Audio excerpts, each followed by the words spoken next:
So on this room, this is a freezer box room. Oh, they didn't seal this.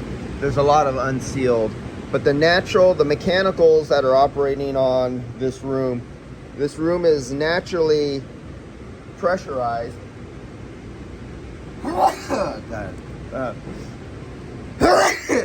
If you have allergies, these flowers really give you problems.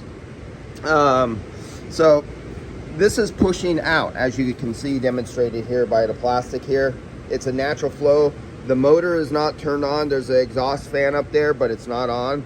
It would suck this whole plastic in real fast. But as you can see, this room is being pressurized. So this equal volume of air that is literally pushing out of all, like the cracks right here, air is pushing into these cracks, going 12 inches through the walls and coming out the cracks and the floor. This is just the natural flow right here without, you can see it push and it sucks in, and this is happening everywhere. You can see the crack there. They sealed some of this room. Before it was so bad, so much humidity and hot air were condensating. It was turning into the water on the outer sheet metal when it would get cold days and literally flow out the bottom of the room and turn into little lakes on the floor and make puddles. But this is being sealed for a blower door test with the RetroCheck system.